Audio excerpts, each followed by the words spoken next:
어제 교회 나왔다가 교회 TV를 통해서 유튜브를 연결했는데 손양원 목사님에 대한 일대기가 아주 간결하게 소개되는 그런 내용을 제가 보게 됐습니다. 그분은 나환자촌에서 목회를 하셨는데 사실은 얘기만 들었어요.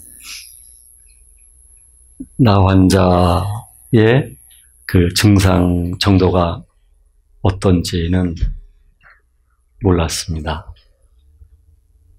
그때 당시 한 분 한 분 사진을 찍어서 보관했던 것을 보여주는데 화면은 선명하지는 않았지만 이 코가 없는 분도 계시고 이 코가 이그러져 가지고 울퉁불퉁 하시고 이 손가락도 없어요. 그리고 이 발에서도 진물이 나고 그런 모습들인데 손양원 목사님께서 발에 고름을 짜내기 위해서 입으로 빨아서 뱉는 그런 내용이 있었어요. 참 나환자 되시는 그 성도님이 목사님 이러시면 목사님도 이 병에 걸립니다. 이렇게 말씀을 드리니까 목사님이 하시는 말씀이 그러면 좋지요. 그러면 제가 여러분들을 가까이에서 섬길 수 있지 않겠습니까?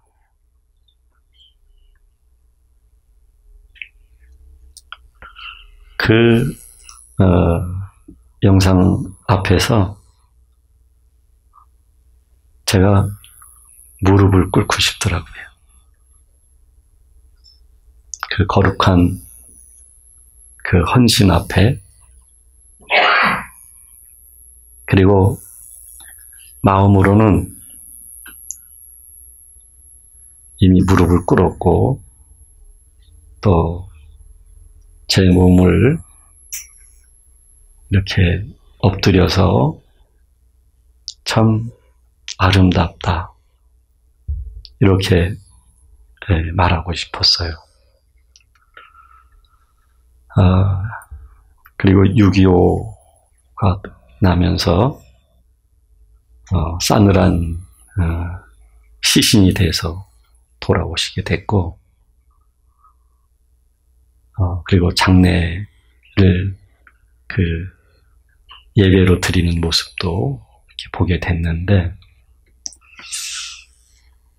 참 죽음을 어떻게 맞이하면 좋을까? 이보다 더 영광스럽고 아름다운 죽음이 또 어디 있을까? 이런 생각이 들더라고요.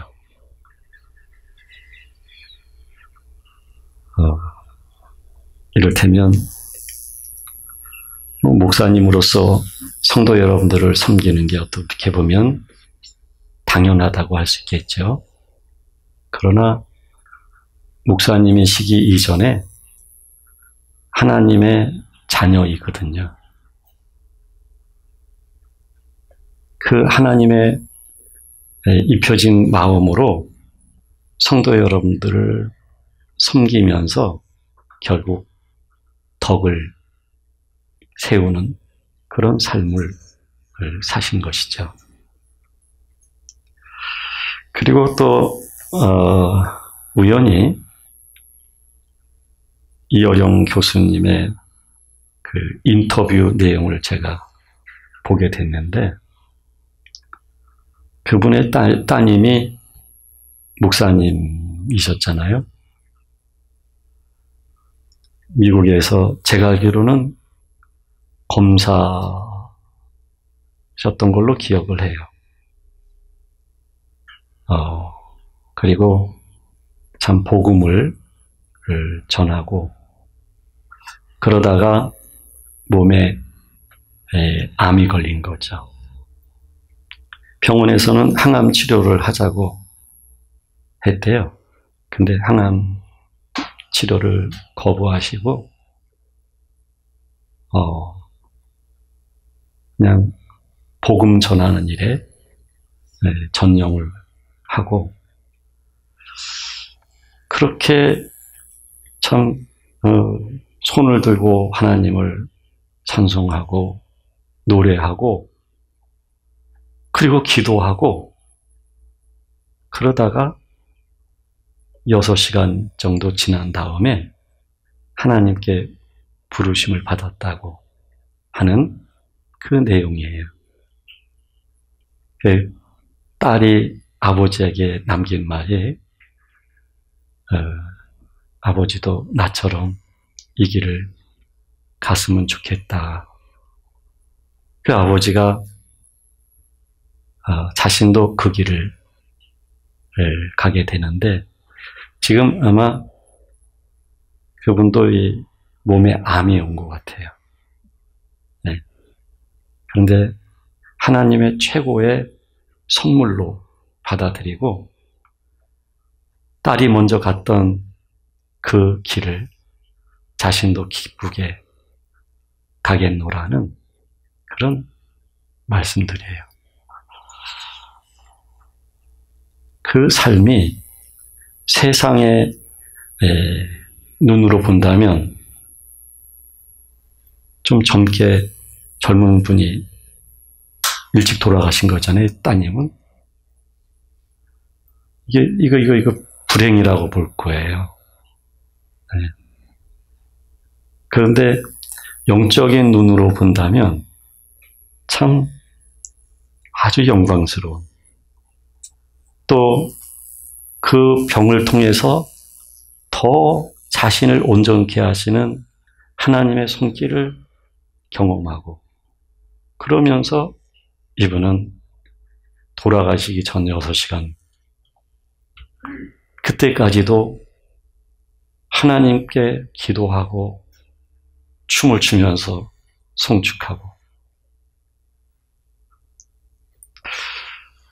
성도의 성도스러움이라는 게 이런 모습이죠. 네. 그리고 성도의 덕스러운 삶이라고 하는 것, 다른 사람들에게 덕을 세우는 것이라는 것은 바로 이런 삶을 의미하는 것이죠. 성경은 우리들에게 그 덕을 세우라고 이렇게 말씀하고 있어요. 말에도 덕을 세워야 하고, 또 하나님의 자녀로 부르심을 받은 우리들이 많은 사람들에게 그 믿음의 모습을 또는 그리스도의 향기를 보여줌으로써 덕을 세워야 될 것에 대한 말씀을 하고 있어요. 우리 한글 성경에는 덕이라고 번역이 되어 있지만, 원어로 보게 되면 오이코도메오라고 되어 있어요. 합성어입니다. 오이코스라는 말과 도마라는 말의 합성어예요. 오이코스라는 말이 집을 의미하거든요. 또는 가정, 가족, 이거를 의미해요. 오이코스라는 말이. 근데 도메오라는 말 또는 도마, 이거는 건축을 의미해요. 세운다. 네. 건설한다. 뭐 이런 의미를 가지고 있는 거예요. 그러니까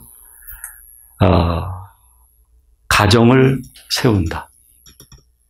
집을 건축한다. 이런 의미들이 담겨져 있는 거죠. 그런데 베드로는 신령한 집을 짓자고 권면을 합니다. 여기서 말하는 신령한 집이 바로 오이코스예요. 오이코스, 신령한 집. 이 신령한 집은 왜 신령한 집이냐면 하나님이 거하시는 집이란 얘기고요. 하나님이 세우신 집이라는 의미에서 신령한 집이 되는 것이죠. 그래서 신령한 집이 져야 된다고 말씀을 하고 있는 거예요.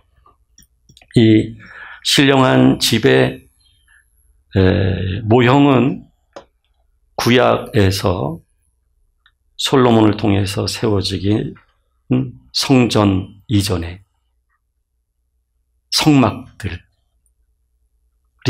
되지요. 이 성막은 하나님의 궤가 있고 거기에 하나님이 임재해 계시거든요. 따라서 이 성막을 일컬어서 신령한 집이라고 말할 수 있는 거예요.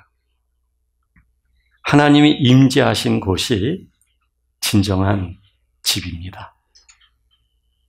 성전이 되는 것이죠. 바로 이런 회막을 짓는 데 있어서 그리고 훗날 이제 솔로몬에 의해서 성전이 세워질 때 회막은 이동식이에요. 천막식으로 되어 있기 때문에. 근데 성전은 고정된 장소에 세워진 집이 되는 것이죠. 이 집이나 하나님이 임재해 계신 집이에요. 이 집에서 5가지 제사를 하도록 하나님이 은혜를 주신 거죠. 인간은 죄를 질 수밖에 없는 본질을 가지고 있고 죄의 결과는 사망이고 그러나 하나님께서는 그런 인간들에게 5가지 제사를 통해서 속죄의 길을 열어주시는 것이죠.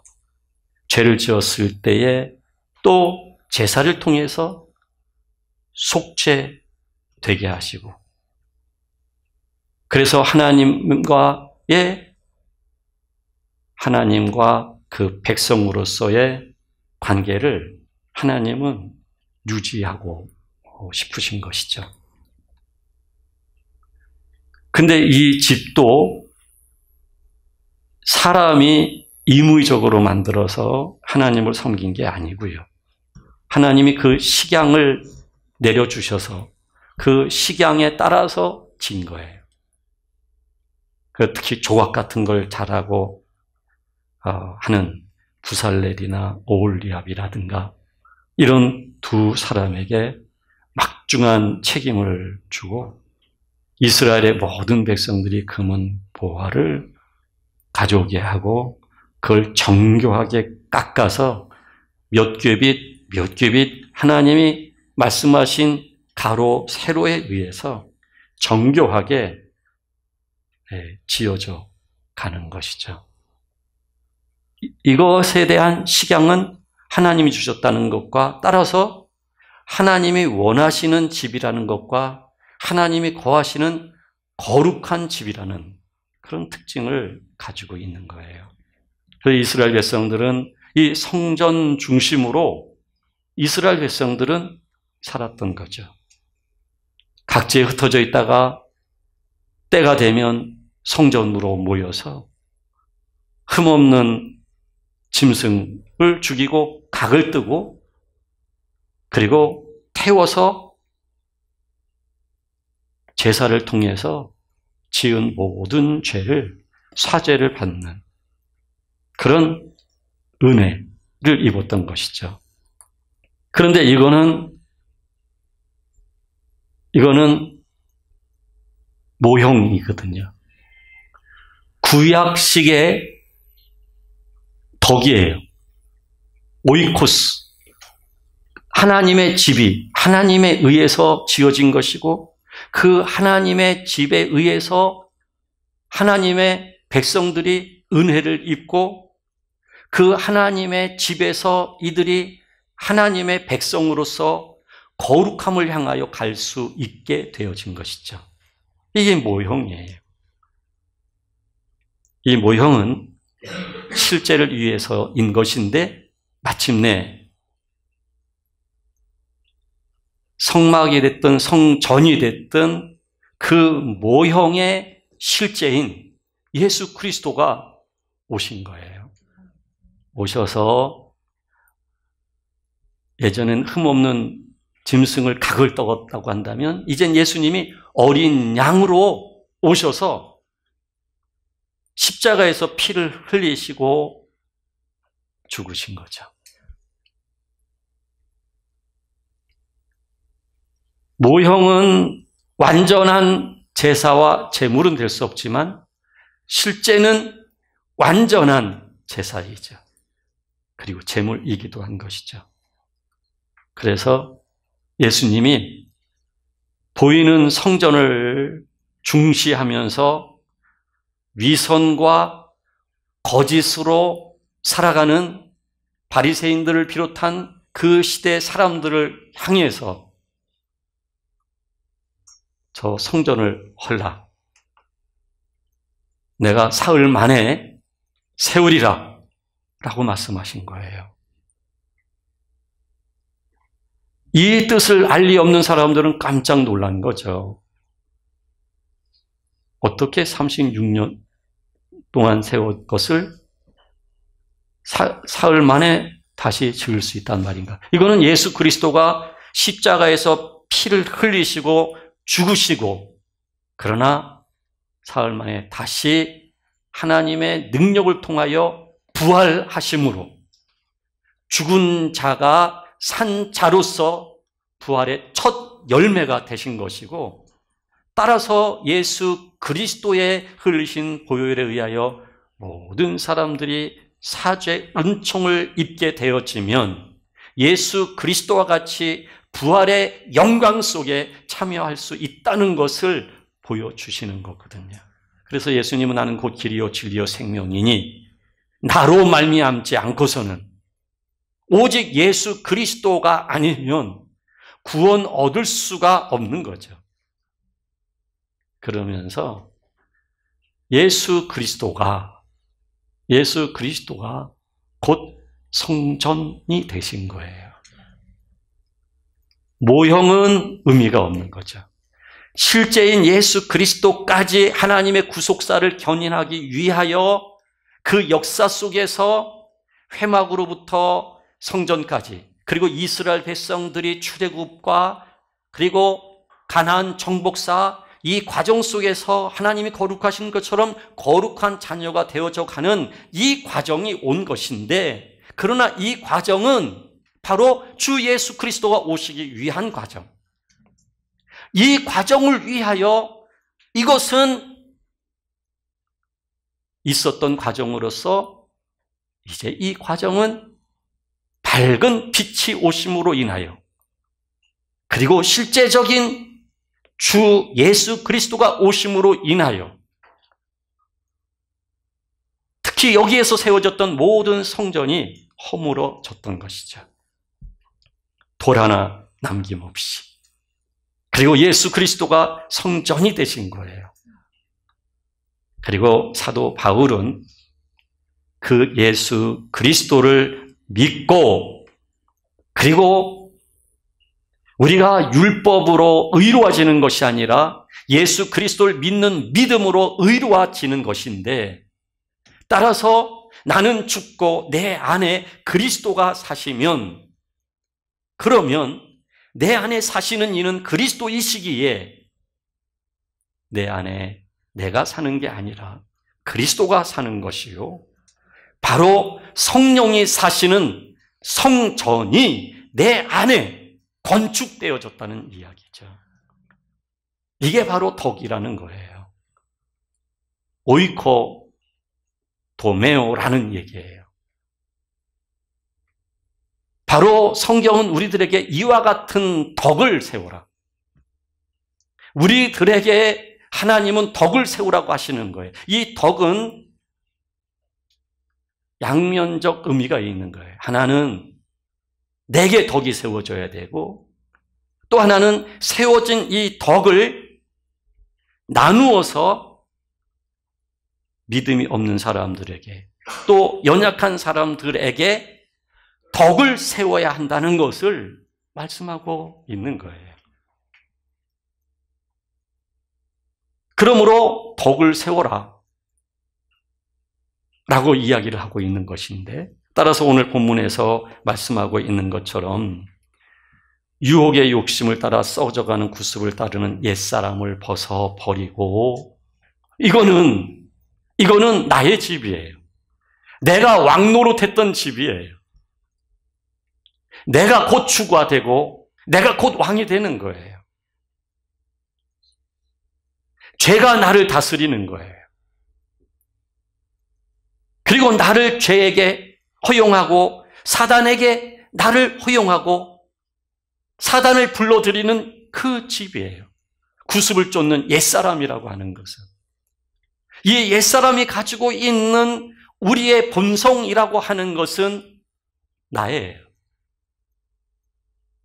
나의 옛사람의 정체성은 옛사람이 가지고 있는 성향이에요.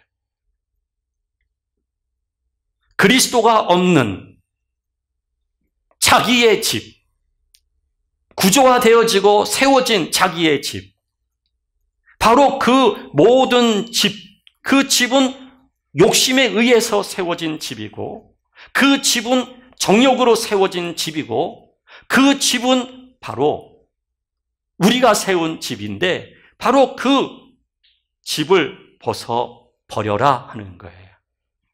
그리고 오직 너희의 심령이 새롭게 되어 하나님을 따라 의와 진리의 거룩함으로 지으심을 받은 새 사람을 입으라.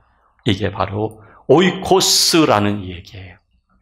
우리 안에 의와 진리의 거룩함에 지으심을 받은, 제가 항상 말씀드립니다. 의, 진리, 거룩은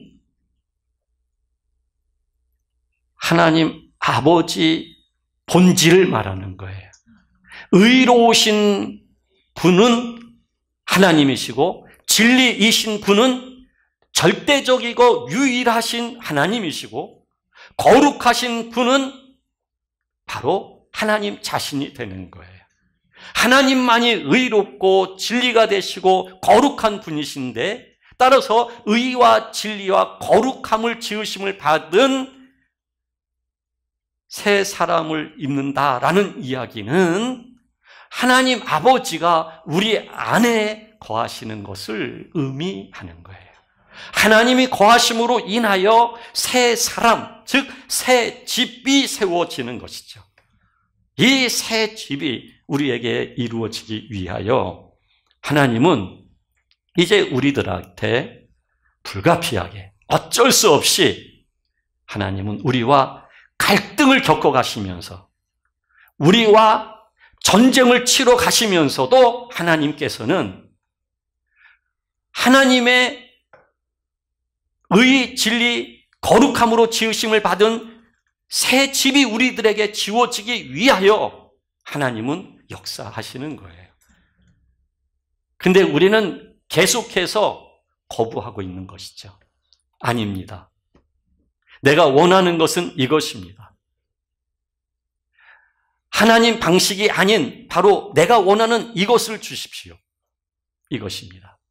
즉 옛사람이라고 하는 구조가 내게 있고, 그 구조는 자기 중심이다 보니 우리는 그 구조를 가지고 하나님을 보는 거예요. 그 구조를 가지고 기도하는 거예요. 우리는 그 구조가 근본이 되어서 신앙하고 있는 거예요. 그래서 하나님과 불가피하게 갈등이 생기는 거예요. 싫습니다 하는 거예요. 우리가 싫어하는 모든 것은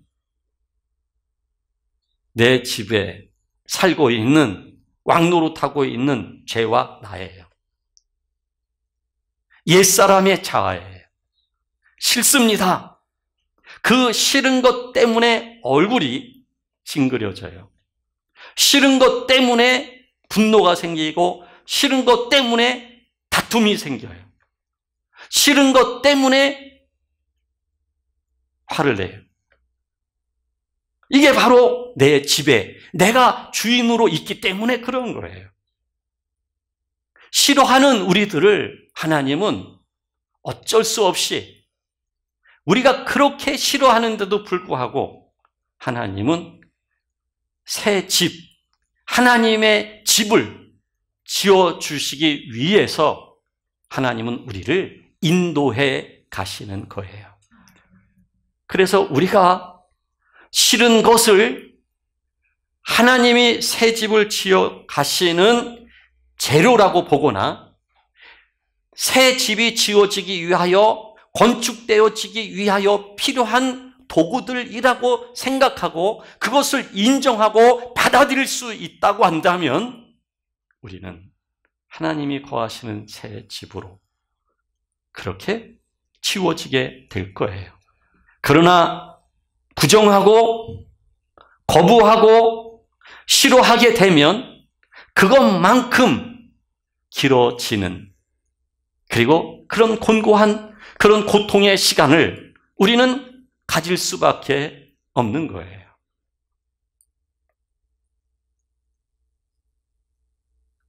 그런 점에서 하나님과 싸워서 이길 생각은 하지 마세요. 하나님은 그 점에 있어서만큼은 타협까지 없습니다. 하나님은 타협하지 않습니다. 하나님은 하나님의 일을 반드시 하십니다. 우리가 죽어도 하십니다. 우리가 더 이상 못 살겠다고 혀 깨물고 내 죽어버리겠다고 해도 그래도 하나님은 하십니다. 하나님은 이게 우리를 살리는 길이기 때문에, 그래서 하나님은 하시는 것입니다. 이젠 하나님과 갈등과 마찰보다는 이제는 받아들여야 됩니다. 받아들일 때도 됐는데, 정말 받아들일 때도 됐는데, 얼마나 맞아요? 새 심줄이면, 야, 정말 제가 저를 봐도 그렇고요. 그리고 참 죄송한데 제가 여러분들을 안 볼 수가 없어요. 여러분들을 보면, 야, 정말 즐기구나. 인간적인 마음으로는 놓고 도망가고 싶어요. 그리고 쳐다도 안 보고 싶어요. 근데 이건 인간적인 마음이에요. 하나님이 안 버리시는데요? 아니, 그분을 안 버리시기 전에 저를 안 버리셨는데요? 사실은 저나 여러분들이나 쌤쌤이에요. 즐기기로는. 그런데 감사해야 돼요. 정말 눈물 흘리면서 감동하면서 정말 감사해야 돼요. 이게 하나님의 은혜예요. 그래서 성경은 말합니다. 그런즉이라고요. 이제 하나님은 우리를 다루시면서 우리 안에 새 집을 지어가고 계셔요. 마치 구약의 모형 집이 예수 그리스도를 통해서 새 집이 지어진 것처럼 이제 우리 안에 새 집을 하나님은 지어 가셔요. 다시 한번 강조하지만 이 지어 가시는 하나님의 역사는 계속돼요. 오죽하면 제가 이런 말까지 할까요? 죽을 때까지 한다고요. 죽어도 한다고요. 내가 죽어도 해요, 하나님. 그 정도로 타협이 될 수가 없고 우리는 인정해야 되고 인정할 때까지 받아들여서 의와 진리와 거룩함으로 지으심을 받을 때까지 하나님은 행하시는 분이에요. 자, 그렇다고 한다면 우리가 사실은 분량의 차이가 있고 수준의 차이는 있어요. 그러나 중요한 건 우리 안에 터가, 기초가 세워졌다는 사실이에요. 이 기초는 예수 그리스도예요. 이 기초가 우리 안에 세워졌어요. 그러니까 여러분들이 저한테 오셔서 우셔요. 하여간 제가 참 눈물 앞에 약해요. 우실 때는 아주 참 당황스러워요. 근데 제 방에 들어오셨다 나가시는 분들이 많이 우셔요. 근데 오해하실까 봐 말씀드리는데 제가 울리지 않습니다. 제가 울린 게 아니고요. 스스로가 우셔요, 스스로가. 네, 아프다고 울고 또 조금 주의 은혜가 뭔지 알아서 또 우시고 감동스러워서 우시고 그거 저는 어떻게 할 수 없어요. 근데 우시고 나가시는 분들에게 말씀드리는데요. 그 눈물이 전부는 아닙니다. 착각하지 마셔야 됩니다. 눈에서 눈물 났다고 은혜 받은 거 아니에요. 네? 우리가 얼마든지 찬송도요, 한으로 부를 수 있어요, 한. 맺혀 있는 한. 노래방 가서 노래 부르면서 풀듯이 찬송 부르며 그럴 수가 있어요, 우리는. 얼마든지. 그런데 눈물들을 많이 흘리셔요. 그 눈물이 뭐냐면 힘들다는 거예요, 다. 힘들다고.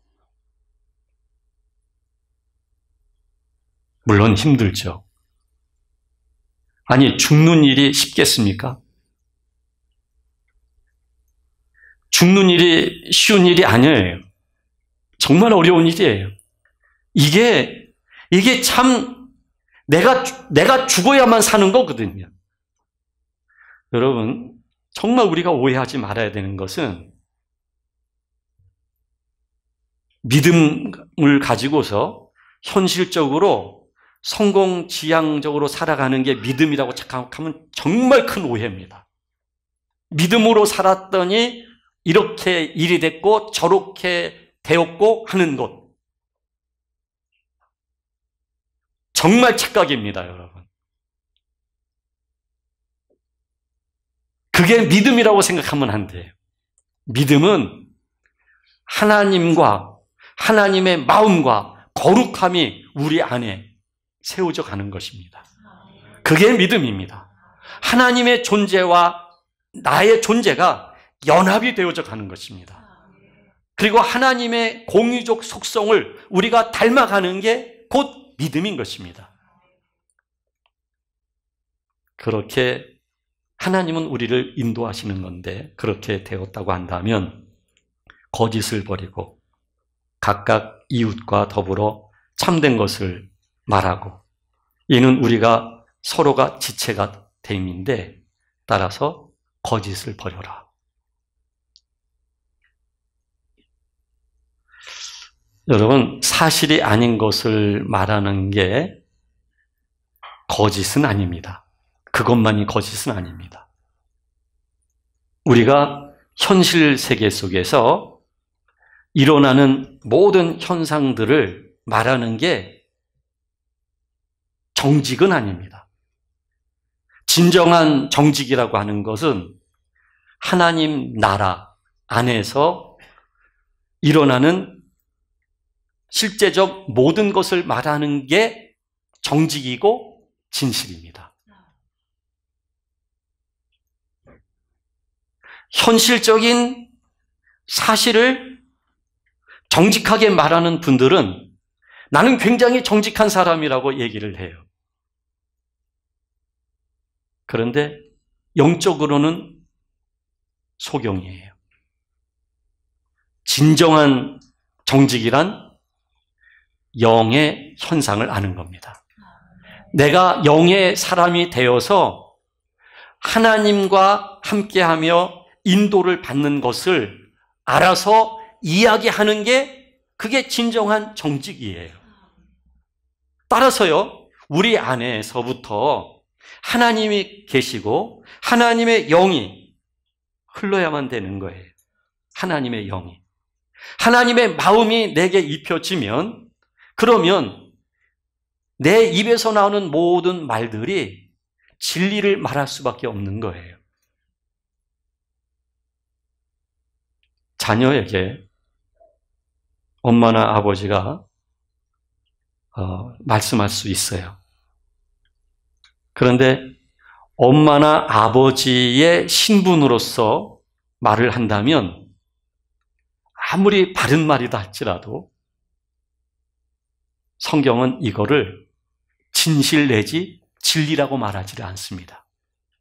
진리란 하나님의 다루심 속에서 의, 진리, 거룩함으로 지으심을 받은 새 사람, 하나님이 거하시는 새 집이 지어진 사람은 아버지의 신분으로 말하는 것이 아니라, 엄마의 신분으로 말하는 게 아니라 하나님 아버지의 자녀로서, 하나님 아버지의 거룩한 백성으로서 하나님 아버지가 우리 안에 들어오셔서 존재하고 계시고 함께하고 계시고 우리에게 감동을 주시고 우리에게 은혜를 주시고 평강을 주시는데 그 하나님 아버지의 영의 흐름 속에서 자녀의 신분으로 말을 하게 될 때 이게 바로 진리이고 사실이고 진실이라는 얘기예요.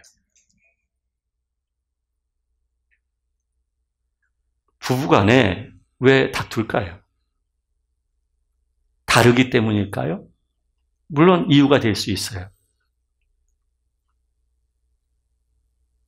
부부간에 다투는 이유는 거의가 이 말로 시작이 돼요. 말로. 우리가 하나님의 사람인데 하나님이 우리 안에 거하고 계시는데 근데 우리는 거하시는 그 하나님의 마음으로 그게 언어가 되는 게 아니라 부부가 연애할 때부터 그리고 결혼을 하게 되고 자녀를 낳게 되고 그러면서 오랫동안 살아오면서 그 부부로서 서로 구조화가 되어진 거예요. 굳어진 거예요. 그러니까 교회에 와서 성도 여러분들 만나는 얼굴 따로 있고요. 집에서 말하는 부부의 얼굴과 언어가 따로 있어요. 이게 구조화되어져 있는 거예요. 아내로서 말을 하고 있고 남편으로서 말을 하고 있는 거예요. 그러니까 싸움이 일어나는 거죠. 내 마음에 안 드는 거죠. 왜 이렇게 하지 않고 저렇게 하지 않고 그러냐고 따지는 거죠. 안 되면 너 죽고 나 죽자. 이러는 거죠. 이게 뭐냐면 내가 아내로서 또는 남편으로서 말하기 때문에 그런 거예요. 이미 구조화되어진 내가 말을 하는 거예요. 이 구조화되어진 나는 옛사람입니다. 옛집이에요, 옛집. 내가 왕노릇하고 있는 집이에요. 그러니 내 마음에 들겠어요? 내가 참아보기도 해요. 기다려보기도 해요. 근데 사람이 안 돼요. 참다 어쩔 수 없이 맞부닥치는 거예요. 이 구조의 구조. 남편으로서 말을 하거나 아내로서 말을 하는 게 아니라 의와 진리와 그리고 거룩함으로 지으심을 받은 새 사람. 나는 하나님의 자녀라고 하는 새로운 신분이 조성된 거예요. 나는 새로운 존재가 된 거예요. 육에 속한 존재가 아니라 영에 속한 존재가 된 거예요. 하나님의 영이 흐르고 있는 그런 영적인 사람이 된 거예요. 하나님의 자녀의 신분으로 말을 해야 되는 거예요. 하나님의 자녀의 신분으로. 자꾸 남편으로 얘기를 하니까 자존심 상한 거죠. 그리고 어쩌면 그렇게 나도 이런 거 하면 안 되는 줄 아는데 꼭 집어서 얘기를 하니까 더 화가 나는 거죠. 자기도 알거든요. 근데 그걸 꼭 집어가지고 아내가 얘기하면 더 화가 나요. 아내도 역시 마찬가지예요. 본인이 아는데 남편이 꼭 집어서 얘기하니까 이거 싸우자는 얘기죠. 구조와 구조끼리 맞서면요, 불나는 것밖에 없어요. 요즘 그런 뉴스 많이 나오잖아요. 아파트에서도 남편인지 아내인지는 모르지만 부부싸움에 홧김에 불을 지르거나 어떤 아내는요, 몸을 아래층으로 그냥 던져서 자살을 하거나 못 살겠다는 거예요. 그 구조 안에서는 못 살죠. 이제 우리는 옛사람의 구조 안에서는 못 살아요.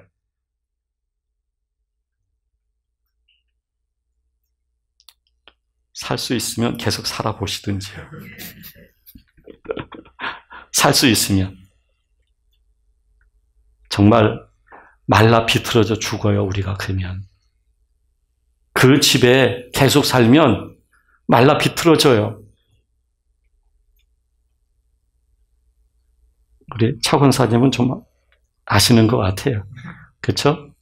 이 바닥까지 가봐야 알지요. 그렇죠? 바닥을 딱 집어보니까 아하 이거구나. 예? 예? 그러니까 제가 자꾸 그런 얘기를 하는 거예요. 바닥까지 찍어봐야 한다고요. 근데 바닥까지 찍어서도 안 되는 경우가 있어요. 몇 번 찍어야 돼요. 그래서 여러분, 하나님의 자녀로서 이 영혼에서 묻어나오는 말을 하게 되면 그 말이 더러운 말도 아니고 거짓도 아니고 상처 주는 말도 아니고 그리고 은혜로운 말이 되는 것이죠. 나의 마음에 집이 세워지고 또 상대의 마음에 집을 세워주고 얼마나 고마운 사람이에요. 도망가지 않고 함께 살아주는 게. 그렇지 않아요? 도망가지 않고 살아주는 게 고마운 거예요. 저는 참 신기한 게 뭐냐면요. 그렇게 싸우고 그렇게 싫다고 하면서도 도망가지 않고 사는 거 보면요. 도망가지도 않고서요. 살면서 그렇게. 그러면 도망가야 되는 거 아니에요? 또 이 얘기 또 잘못 들어서 진짜 도망가는 사람이 있을까 겁나네요. 도망가시라는 뜻에서 말씀드리는 게 아니에요. 여러분, 하나님의 다루심에 의해서 새 사람이 지어졌잖아요. 새 사람. 새 사람이 지어졌다고 한다면, 그렇다고 한다면 이 구조로 말하지 마시고요. 상대로서 그 신분으로서 말하지 마시고요. 내 영혼에서 흐르는 은혜로 말을 하세요. 그게 덕을 세우는 거예요. 그런 덕을 세우라고 성경은 우리들에게 말을 하고 있는 거예요. 그런 삶이 되지 않으면 우리 안에서 성령님이 근심합니다. 우리 안에서. 성령님이 슬퍼해요. 성령님이 아파해요. 우리 안에서. 그러지 마셔요. 저는 오늘 여러분들에게 말씀드리고 싶은 것은 하나님의 다루심 속에서 이루어진 새 사람, 새 집, 그 새 집에 하나님이 하나님 되심으로써 그 영에 흐르게 되어지면 우리는 모든 사람들에게 덕을 끼칠 수가 있어요. 덕을 세워갈 수가 있어요. 사랑할 수가 있고 용서할 수가 있어요. 기다려줄 수가 있어요. 허물을 나무라기보다는 아파하며 함께 할 수가 있어요. 이게 진정한 덕이에요. 이게 진정한 사랑이에요. 이 덕된 사람으로서의 덕된 삶을 사시기를 간절히 바랍니다. 기도하시겠습니다.